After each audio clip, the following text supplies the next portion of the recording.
For Charlie and Claire Christian, the poisoning of their cattle was just the first trial in a series of trials that will take them to the edge of despair. Their faith will be tested.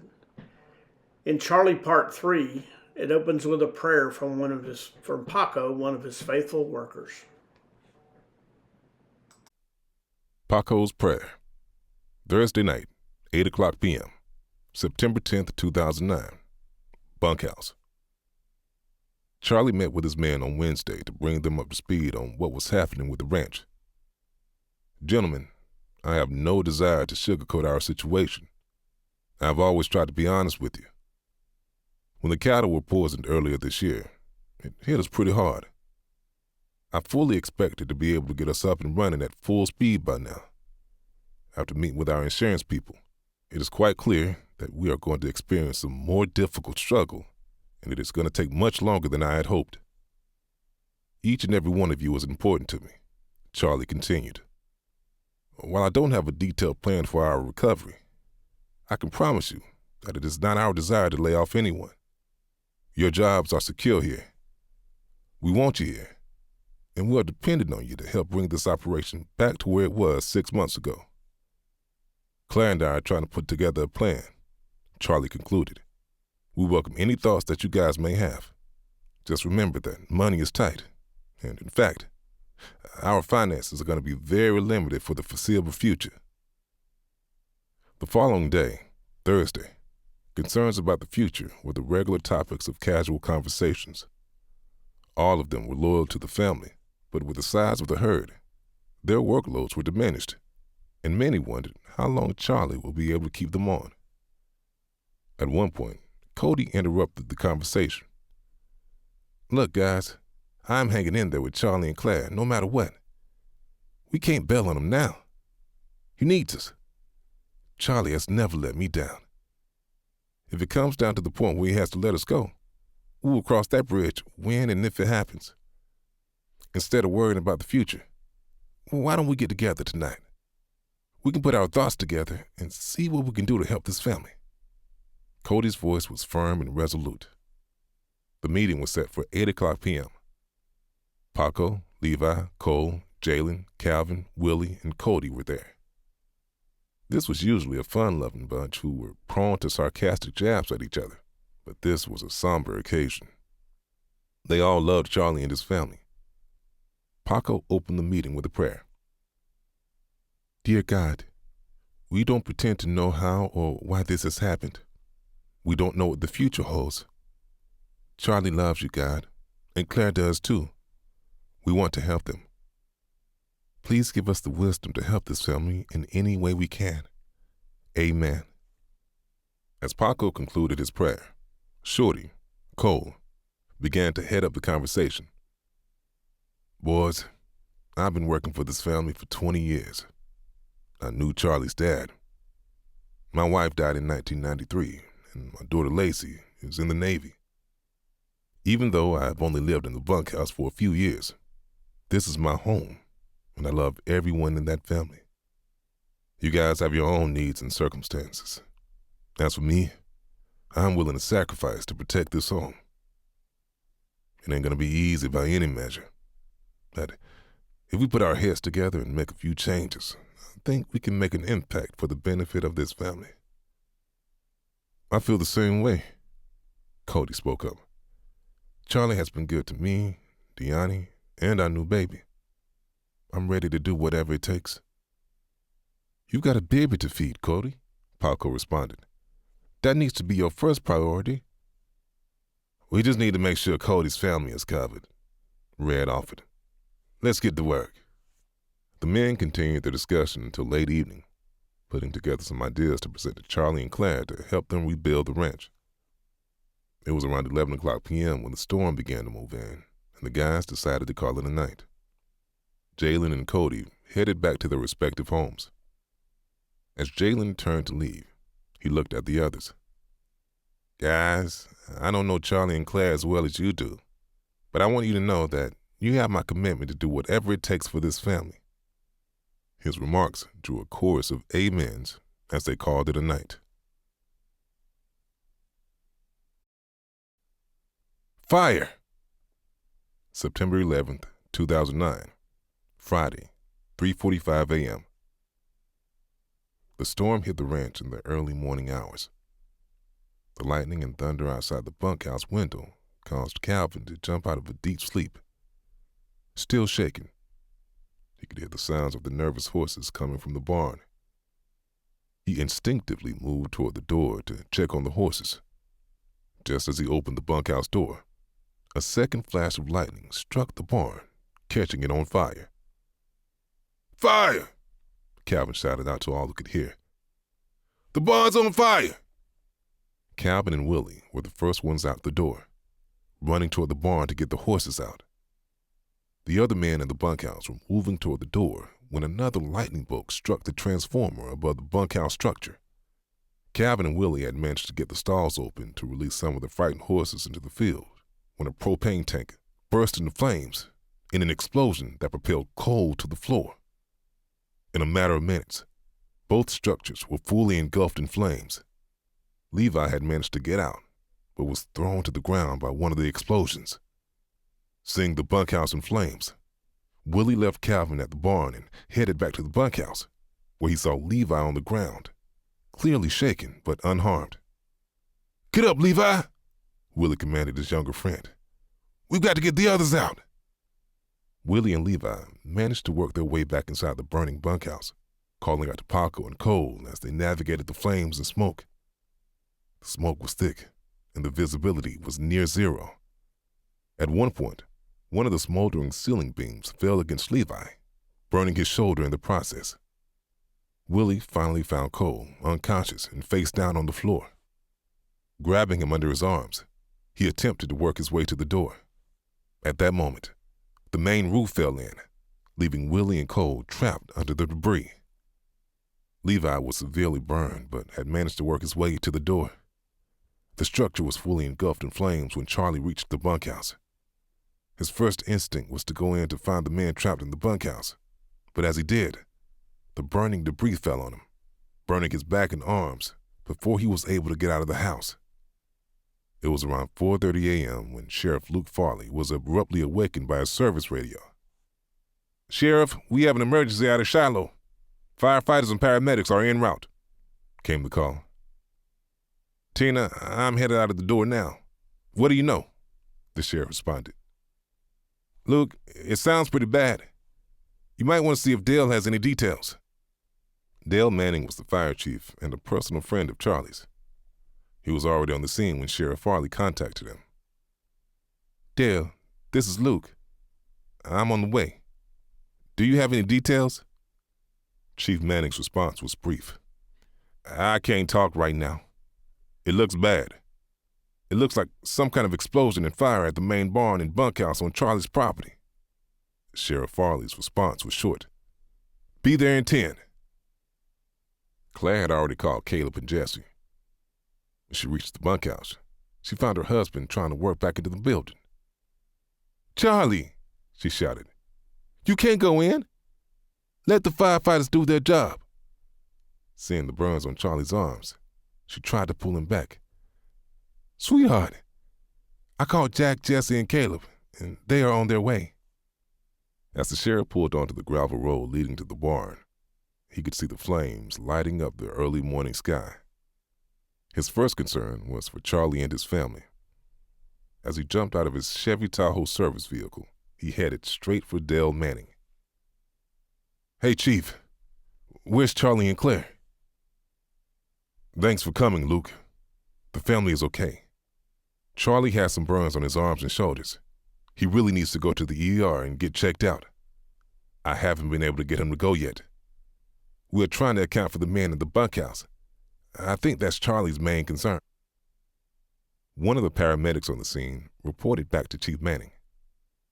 "Chief, we are going to need to get one of these guys to Topeka as soon as we can," Manning responded.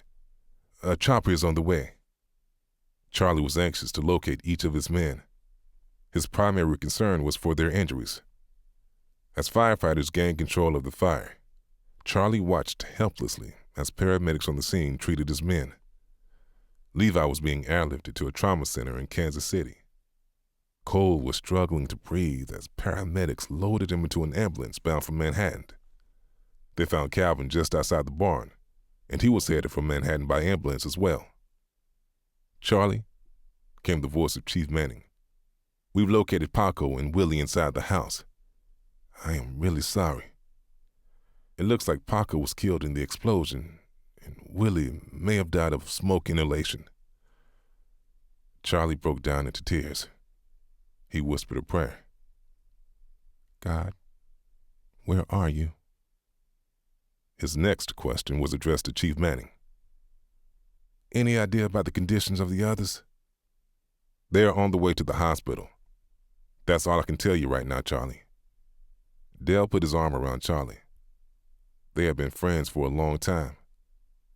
"Charlie, there's nothing you can do right now. You have some burns of your own that need to be taken care of." Paramedics on the scene had already dressed some of Charlie's wounds. Just then, Jesse spoke up. "Dale, I'm going to run him down to the ER. Dad, get in the truck. No more excuses. Let's go." Charlie looked at his oldest daughter. "Yes, ma'am. You're the boss." At the emergency room, Charlie was treated for some third-degree burns. A series of x-rays revealed no broken bones, but Charlie had some deep bruises, abrasions, and a couple of deep cuts that required stitches. It was late in the day when Charlie was released with specific instructions to take it easy for a few days. When they heard the doctor's instructions, Caleb quickly jumped in. "Dad, Jesse and I are fully capable of handling the ranch for a few days. Please listen to the doc."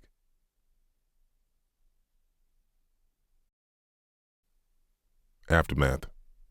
Friday evening, September 11th, 2009, Shiloh. The sun was beginning to set when Charlie and Claire pulled onto the dirt driveway toward their home. Smoke was still coming from the direction of the barn and bunkhouse that Charlie, his dad, and a number of their friends had built with their own hands. Charlie choked back some tears as they drove by. "You know, Claire, I remember when Dad and I started working on that barn. It was a lot smaller back then, but boy, we were proud of it when we finished." Charlie stopped to get a grasp of his emotions. "A lot of fun memories there." Claire responded, "I remember a few parties that you guys hosted back when we were in high school. Do you remember that bluegrass band you brought in around our senior year?" Charlie laughed. "Do I ever? Worst group of musicians I ever heard in my life. I love bluegrass, but those guys made a mess of it." "Do you remember that day?" Charlie chuckled. "When Tommy Livingston fell through the hay in the rafters?" Claire picked up the story. "You guys were so cruel. Tommy fell right into a pile of cow manure. You guys were laughing it up until his mother called your dad." "Yeah, that day did not end well for me," Charlie concluded.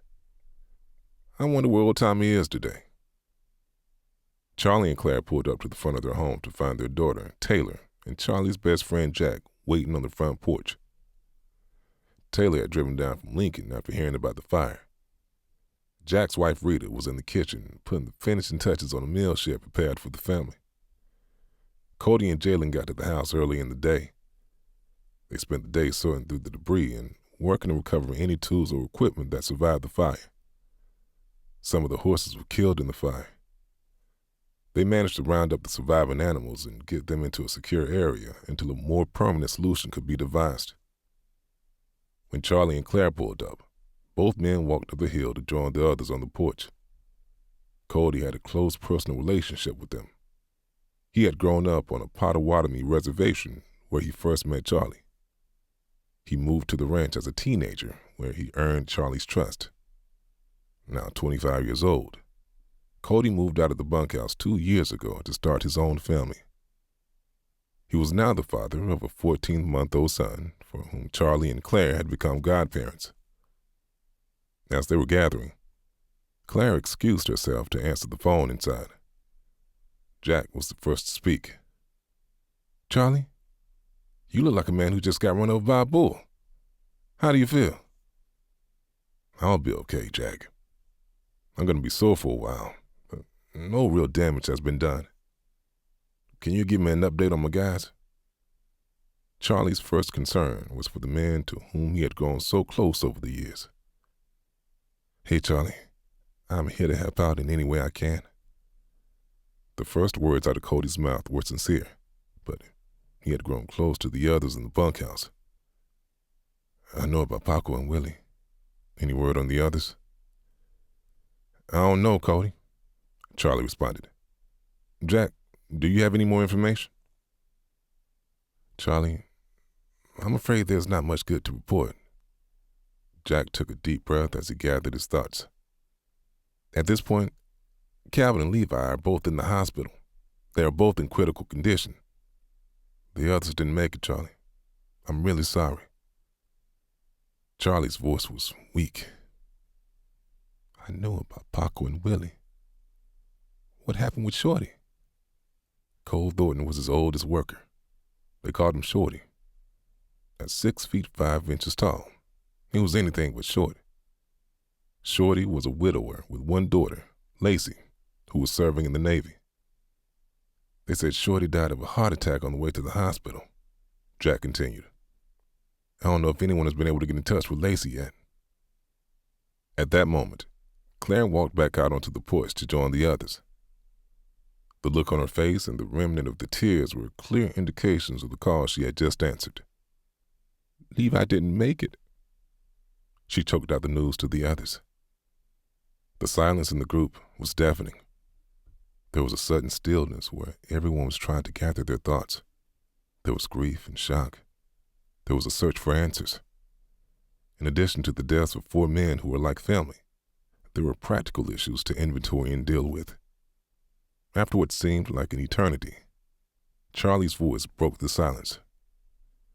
Shorty has been a friend for a long time. This ranch has done so well over the years, and a lot of it has come from his tireless work and grit. Paco, Charlie continued. What a joy to be around that young man. Always a smile, a joke, and a positive attitude that was so contagious. And he had a prayer and a Bible verse for every circumstance. Willie and Levi. Charlie allowed himself a smile. Those 2 boys were always willing to break out their guitars and scare all the cats away. Yeah, Cody chimed in. They could pick with the best of them, but they couldn't sing a note. Charlie, Jack spoke up, we need to discuss some practical issues. You haven't asked about the livestock. Calvin only managed to get a few of the horses out before the roof caved in. I have room at my place, and if you would like, I can send one of my guys over and take care of them for the time being. Harley and Sugar? Charlie asked. Sugar was Claire's horse, whom she had raised from a foal. I'm really sorry, Charlie, Jack answered quietly. Then he looked at Charlie's sons and daughters.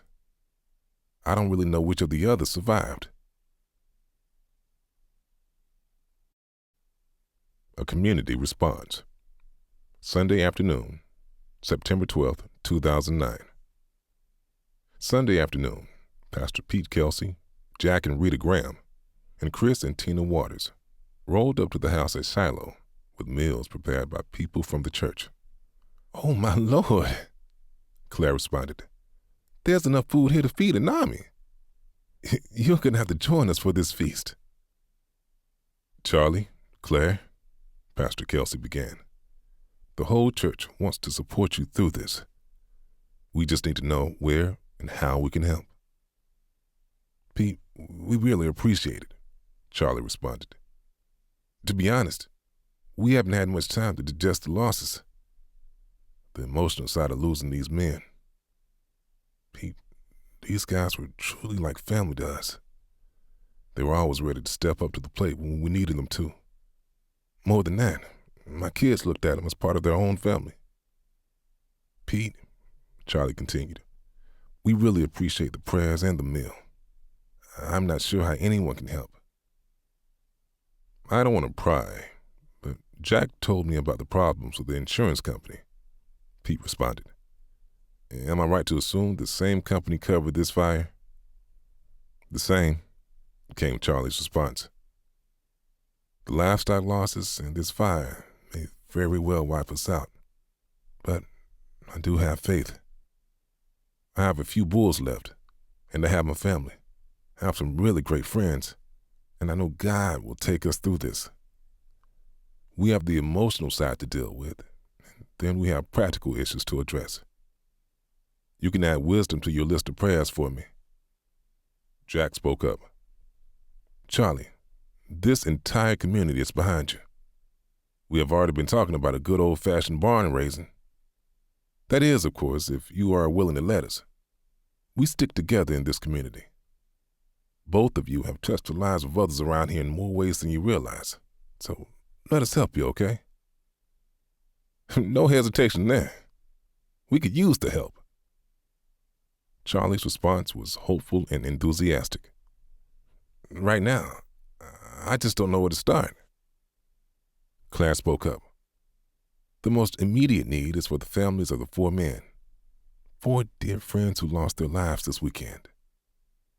I haven't heard anything about their funeral arrangements, but we really need to reach out to them and see how we can minister to them. Pastor Pete concluded the conversation. Charlie, we will leave you guys alone to put some thoughts together. I will plan on coming by here Tuesday or Wednesday, and we can talk some more. Chris spoke up. Several of the other ranchers are coming by my place on Wednesday to talk about how we can help you guys get back on your feet. You are welcome to meet with us. As their friends began to drive out of the ranch, Claire looked at Charlie. We have a challenge ahead of us, but we are blessed to have so many true friends in our lives. In broad daylight, Friday, October 30th, 2009. Caleb Christian was the head baseball coach at Wamego High School, where he also served as one of the assistants to Jesse's husband, Skip, who was the Red Raiders' head football coach. Skip and Caleb were meeting late in the afternoon in the aftermath of a disappointing 4-5 season, capped by a loss to Royal Valley on Thursday night. This afternoon, Jesse had taken Noah and Hannah to Manhattan for a routine doctor's office visit. Claire, Rita, and Tina were making their regular monthly visits to nursing homes in the area. Following his regular Friday breakfast meeting at Margie's, Charlie drove down to St. Mary's, Kansas to see Calvin, who had just been released after spending more than a month in the hospital. He was continuing his recovery from his parents' home, and Charlie knew that Calvin would not be able to work again for a very long time. With the family out of pocket for most of the day, Cody and Jalen were working at the ranch. It was around 3:30 when Wes and Lucy got home after school. Shiloh was strangely silent. Dropping their books on the front porch, they made their way down to the barn and began looking for Jalen and Cody. As they turned the corner at the back of the barn, Wes noticed Jalen lying on the ground with his head against one of the fence posts. As Wes ran toward him, he yelled at Lucy, "Sis, call Dad. Something's wrong."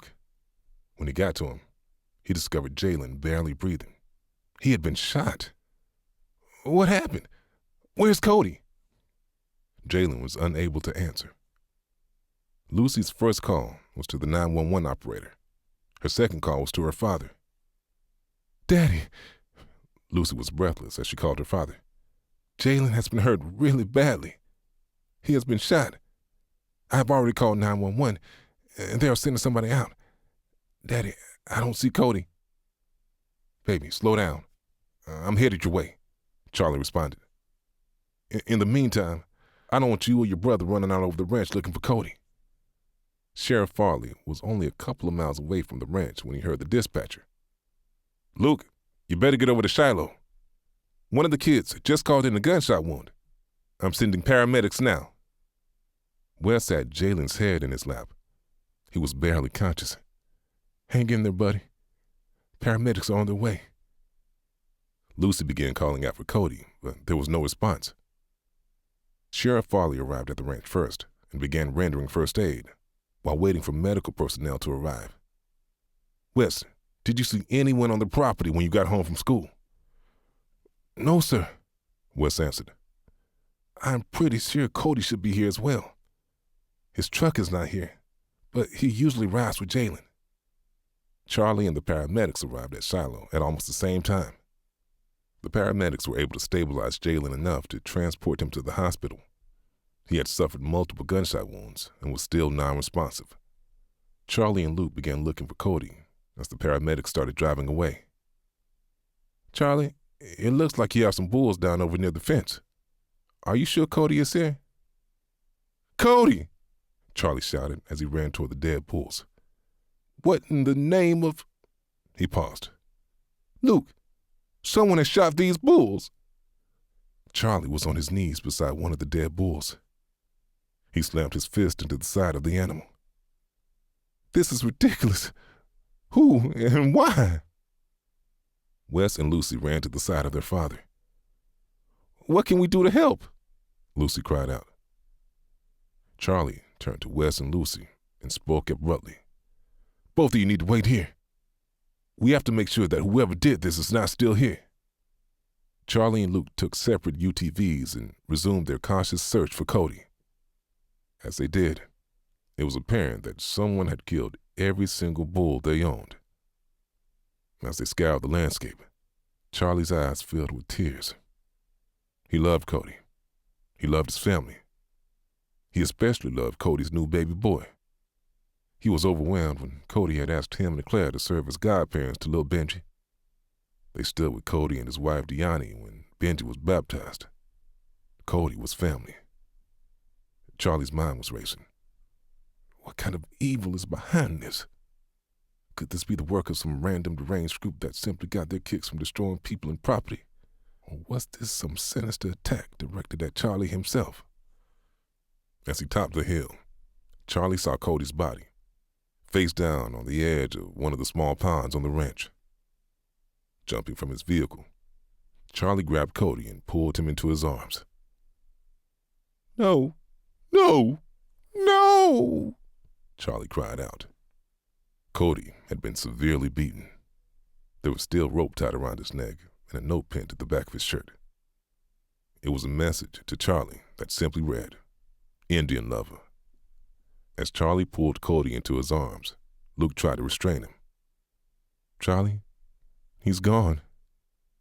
Later that afternoon, Charlie received a call from the hospital.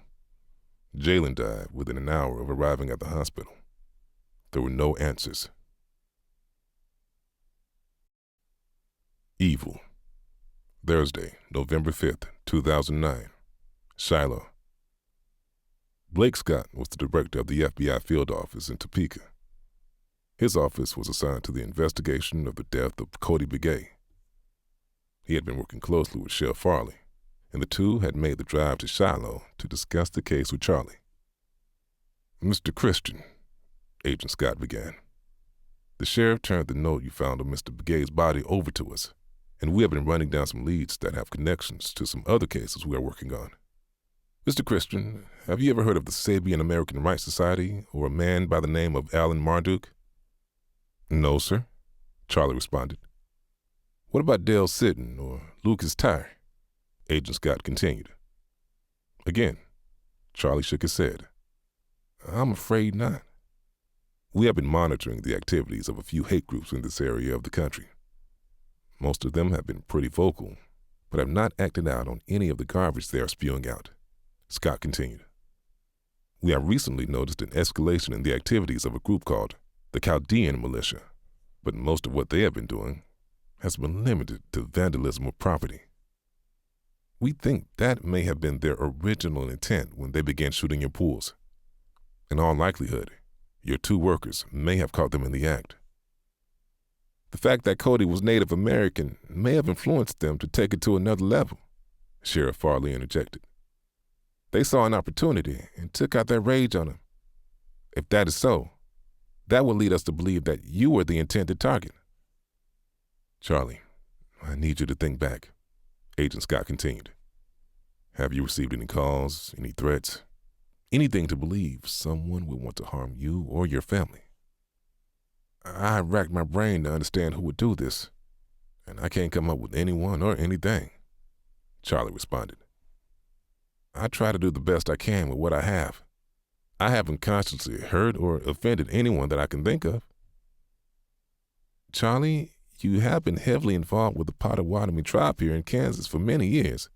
And not only that, you have served on a council that advocates for the interests of Native Americans in general. Luke's words caught Charlie off guard. Hold on a minute, Luke, Charlie interrupted. Are you telling me this is some kind of anti-Native hate group?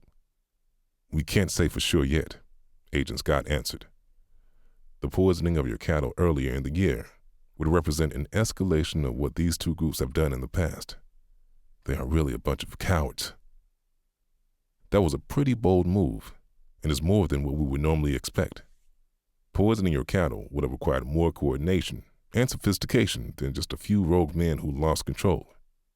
Even with your Native American connections, we can't say for sure why they chose you personally. Right now, Sheriff Farley continued, we have more questions than answers. The method they used for destroying your livestock would require some level of sophistication and quite a bit of planning and coordination. As Charlie began to speak, Luke held up his hand to Charlie. Hold on for a minute. I know you have questions, but there's more. This is a vicious group of men. In reality, they could have targeted other ranchers, but you were the one they chose to hit. Charlie's mind was reeling. Is my family in danger? These people have done a good job of trying to destroy our ranch. Luke responded, Charlie, I don't have any answers at the moment. The FBI has Marduk and Tier in custody right now, and they're looking for Sidon. We don't have enough evidence to prove their personal involvement in the attacks. We are probably going to need to locate one of their foot soldiers and use them to get the leaders of this group. The FBI has a close watch on the situation, and I will plan to monitor things as they progress. I don't believe they will make another move anytime soon. Charlie clenched his fists by his side. Trying to stay in control, he asked Agent Scott, So, you're suggesting something really serious, and it poses a serious risk to the rest of my family. How should we prepare? What can we do to make sure my family is safe? Charlie, Agent Scott answered, I have told you all we know as of right now. We have 2 men in custody, and we don't believe they will do anything more in the near future. I really wish I could give you more than that. I understand. Charlie took a deep breath. Please keep me informed. Luke, I hope you know how much I appreciate you. As the 2 men pulled out of the property, Claire and Jesse turned into the church drive leading up to the house. Charlie was sitting quietly on the front porch of their home. Are you ready to talk? Claire opened their conversation. She recognized the look on her husband's face. There were times when Charlie needed to gather his thoughts. Ladies, Charlie began, it appears we have some rather strong theories for what has happened to us. They have 2 men in custody who, they think, had something to do with the poisoning of our livestock and the murder of Cody and Jalen. The storm that caused the fire is completely unrelated, Charlie continued. But they think a couple of hate groups have been planning to destroy our way of life. Apparently, we were just one of a few ranchers they could have targeted. Killing Cody was just icing on their cake. But why? Jesse's frustration was coming through loud and clear. Baby, Charlie calmly looked at his daughter. Sometimes there is no suitable explanation for the evil in this world. I don't really want to understand their reasons. We need to keep our focus and try to trust God with our future. Taken away. While he was yet speaking, then came another and said, Your sons and daughters were eating and drinking wine in their oldest brother's house, and behold, a great wind came across the wilderness and struck the 4 corners of the house, and it fell upon the young people, and they are dead, and I alone have escaped to tell you. Then Job arose and tore his robe and shaved his head and fell on the ground and worshipped. And he said, Naked I came from my mother's womb, and naked shall I return. The Lord gave, and the Lord has taken away. Blessed be the name of the Lord.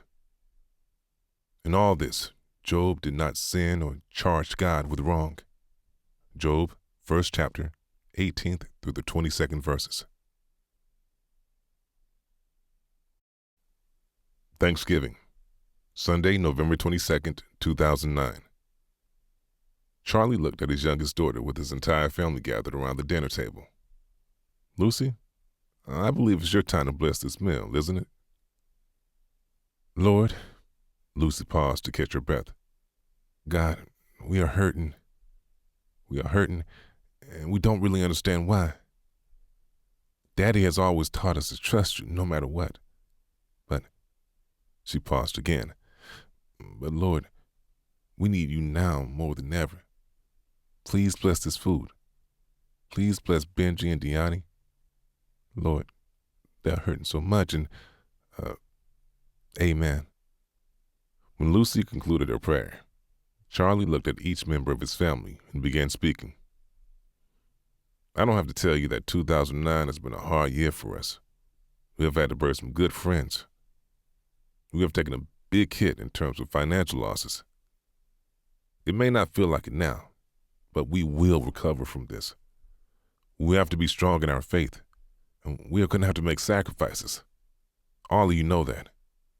I am blessed to have a family that is able to come together during difficult times. That means each and every one of you. Jesse spoke up. That's the way we were raised, Daddy. Charlie smiled at his oldest daughter. She was a determined fighter. Every time she got knocked down, she quickly recovered and encouraged her brothers and sisters to do the same. Well, that brings us to an important family tradition, Charlie continued. This week is Thanksgiving. I think God might give us a pass if we take a year off. What do you think? Caleb spoke up. Dad, I can't speak for everyone at the table, but I think we need to serve at the mission like we always have. This is who we are, and there are people in serious need. Taylor chimed in. Me too, Daddy. And each one of Charlie's children echoed the same sentiment. Charlie smiled at his family as Jesse interceded. Daddy, you knew what we would say, didn't you? Charlie responded. I figured you would, but I was sincere. I wouldn't blame any of you for not wanting to serve this year. God calls us to serve with a joyful heart, and that is true, even in the toughest times of our lives. We also need to check on Deani and Benji. With Cody's death, they're going to need us more than ever. Dad, Jesse said, Deani is not doing well. I stopped by to see her yesterday. The house is a wreck, and I don't think she's getting any sleep. I will go see her tomorrow, Claire responded. I will see what we can do for her. After dinner, Charlie made the call to Pastor Pete. Pete, you can count us in on Thursday. While I have you, we are going to pay a visit to Deani. Please keep her in your prayers. It wouldn't hurt to ask some others from the church to look in on her as well. The Storm, Saturday, March 13th, 2010. It was the night of the Big 12 championship game, and Kansas State carried a 26-6 season record into the game with their rival and nemesis, Kansas University Jayhawks. Dad, why don't you and Mom plan to come over to our house to watch the game tonight?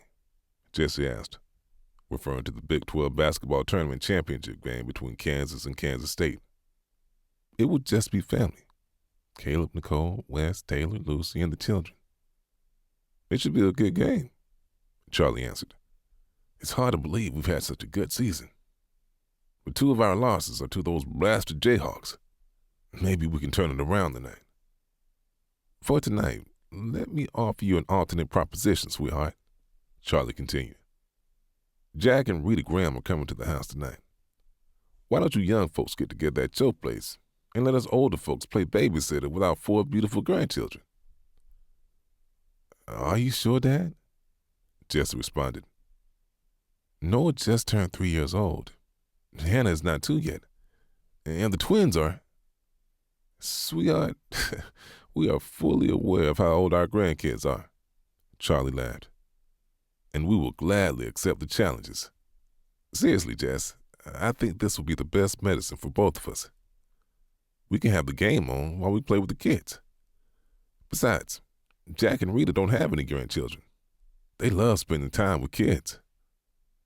"Okay, Dad," Jesse answered. "But don't say I didn't warn you." That night, Jack and Rita Graham came over, and the four of them took turns playing games with the grandchildren on the living room floor. "You think we can get one back tonight?" Jack began. "We've had a really good season this year," Charlie answered. "But KU seems to have our number. We came pretty close at Bramlage. Let's hope that pulling gets hot tonight." All five of Claire and Charlie's sons and daughters gathered at Jesse's home to watch the game, along with Jesse's husband, Skip, and Caleb's wife, Nicole. They were set for a fun night together. The Wildcats were down 27-22. The voices of ESPN commentators came through on the telecast. With 2:09 left in the half, Kansas State is keeping it close, but can't quite get there. 3 straight missed shots after offensive rebounds. Those are opportunities they need to take advantage of if they're going to take down this Jayhawks team.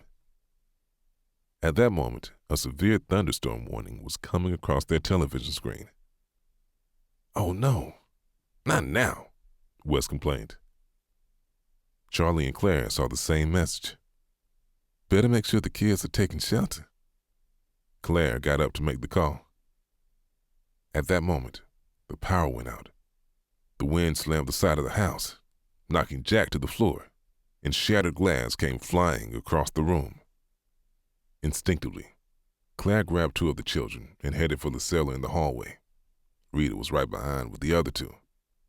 The walls fell in on the room where Jack and Charlie were struggling to help each other get to the cellar door. One of the beams struck Charlie, knocking him to the floor and pinning him under the table. As Jack reached to pull the debris away from Charlie, Charlie shouted, "Jack, I'm all right. Get to the cellar and make sure Claire, Rita, and the kids are okay." The beam structure pinning Charlie to the floor also protected him from serious injury. His shoulder had taken the brunt of the impact from the wooden beam. He had some superficial scratches and scrapes resulting from the flying debris. The tornado disappeared almost as quickly as it had arrived. Rita, Claire, and the children were trapped in the cellar door, but they were unharmed. Jack worked to free the door, allowing Claire and Rita to pick their way through the rubble to one of the covered areas of the patio. Charlie managed to free himself from the beam that had saved his life and worked his way to the back door. Claire was by the door with her cellular phone in her hand. She had been dialing her sons and daughters. "They're not answering, Charlie," Claire cried out. "Claire?" Charlie's voice was stern. "Cell towers may be out. Jack and I are going to head over there now." Claire continued to call from the shelter of their patio, but there was no answer. Charlie and Jack jumped into Charlie's truck and headed down the back road leading to Jesse's house. The violent March tornado hit both homes with almost no warning. Before they could reach the safety of the storm shelter, the roof of Jesse's house was taken off. The walls collapsed, and her home was completely destroyed in a matter of seconds. As they approached Jesse's home, Jack called for emergency services. Even in the darkness under a waning moon, the destruction was horrific. Both men jumped out of the truck and began searching through the wreckage. Charlie was frantic as he called out for his children. "Jess, Caleb, Wes, Lucy, Taylor, can you hear me?" Charlie arrived at the storm shelter they had built years ago. The door was still tightly closed, and it was clear they had not reached the shelter in time. Charlie still held on to hope as he ripped through the wreckage, searching for signs of life. "Please, God," Charlie prayed out loud. "Please, dear God." The first person he found was Caleb. He appeared to have made it to the back door before the walls collapsed, trapping him under the roof structure. Charlie was frantic as he pulled the debris off his oldest son, checking for a pulse and calling his name. Jack discovered Wes and Lucy nearby in a pile of rocks, glass, and lumber that had once formed the structure of Jesse's home. "Charlie, I found Wes and Lucy over here," he called out. Charlie was oblivious to the cuts and scrapes on his own hands and arms as he tore through the glass, wood, and rubble that were separating him from his children. In his passionate search for his children, he never noticed the blood. He never stopped calling out, with tears and sweat covering his face. Jack called out, "Charlie, I have Taylor. She is still breathing. I don't think I should move her. I'm going to try to relieve some of the pressure around her." "Please, dear God," Charlie prayed as the search continued. "Please let me find him." At that moment, he discovered Jessie beside her husband Skip. There was no sign of life. Paramedics and other rescue workers reached the scene, locating the remaining bodies. The sole survivor was Taylor, and she was in critical condition. Charlie collapsed on the debris around Jessie's lifeless body. Leaving Rita with the children, Claire arrived at the wreckage and headed straight for Charlie. As she reached his side, Chief Manning came to them. "Charlie? Claire?" Tears welled up in his eyes. "Taylor didn't make it. I'm so sorry." There were no answers. One by one, all of their children were recovered from the house. Charlie cried out, "No, God, no, God. Please, God, please. Can you hear me?" Looking up to the sky, he cried out, "Why? Please tell me why." Claire fell to her knees, cupping her muddy hands over her tear-stained face. All she could manage was a whispered prayer. "Dear God, we have tried to be faithful. We have tried to live our lives the way you want us to. Please bring back my children. Take my life if you have to. But please let me wake up from this nightmare and find my children alive and well." Jack came to Charlie's side. Putting his arm around his friend, he had no words of comfort. Charlie and Claire were in a total state of shock. Jack's own hands and arms were lacerated from the search. As the tears streamed down Charlie's face, he turned to Jack. "I don't pretend to understand what has happened to us. The Lord has always seemed to bless everything my family and I have done. I can handle the challenges of losing my material possessions, but I don't know what to do with this pain. I came into this world with nothing. What God has given, He has taken away. I want to trust Him. I have to trust Him."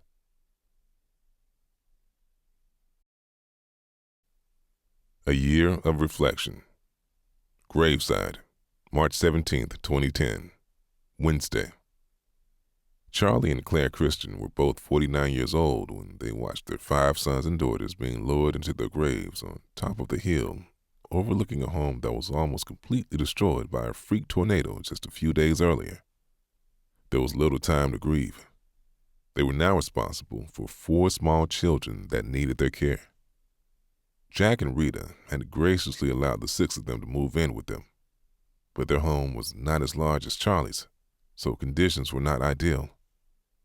Following the graveside service, Jack put his arm around Charlie. "Charlie, we love you. You, Claire, and the kids are welcome at our home as long as you want. Take all the time you need to get your lives together. I will do anything you ask." Charlie and Claire walked around the wreckage of their once beautiful home. "I don't think it is a total loss," Charlie wondered out loud. "The biggest question that needs answering is whether the structure itself is damaged beyond repair." "It's hard for me to think about that right now, Charlie," Claire answered. "I know, sweetheart," Charlie replied. "But we have 4 little ones that are going to need a place to live. We have no insurance to cover the cost. Very few cows left, and our savings are almost gone." "Dale Jackson called me yesterday," Charlie continued. "He is a general contractor that goes to our church. He has offered to come by and take a look. He and his wife also have a pretty nice RV, and they are offering to let us use it here as a temporary living quarter until we can put something together." "Wow," Claire answered. "That's very generous. I can't imagine putting all 6 of us in there, but I know we can make it work." "I also spoke with our banker," Charlie continued. They don't like making what they call collateral-based loans, but they are willing to loan us enough. We can piece together the loan and what's left of our savings and bring this place back to livable conditions. Charlie, Dan Evers has an opening for a part-time office manager at his real estate office, Claire offered. Would you have any problem with my going to work with him to bring in a little extra money? Charlie smiled at his bride. You'll be taking on a heavy load considering these kids and a husband that never grew up. Over the next several months, Claire and Charlie worked together to rebuild. Rita and Jack were regularly on hand to assist with the children and the ranch. Dale Jackson determined that a portion of the house would have to be completely torn down, but the remainder was functional and safe. It would not be pretty, but the house could be livable in a few weeks. That fact made living in the RV more manageable. Charlie was able to contribute a lot of his own labor to help control the costs, but he also had to divide his time to take care of the few remaining cows they had on the ranch. Charlie and Claire worked long hours to make it work. As the year came to a close, Claire came face to face with yet another challenge. She was diagnosed with cancer in one of her breasts. The cancer was removed surgically, but she went through 6 months of painful chemotherapy. Charlie was at her side every step of the way. Rita stepped in to help with the children, but for Claire and Charlie, this was another battle within a growing list of other battles they were navigating. When she first heard the diagnosis, her response was not what Charlie expected. He was devastated. His questions to the doctor were centered around her survival. He couldn't bear the thought of losing the woman he loved so much. Claire took Charlie's hand when she heard the diagnosis. Hey, Buster, you're not getting rid of me that easily. I'll be all right. It's just the next thing. Keep that in mind. This is just the next thing. Hey folks, that concludes part 3 of Charlie's story. I appreciate you listening. Be sure and continue to listen to Charlie on YouTube and keep following us as his story continues in part 4, which is entitled Another Challenge. Thank you.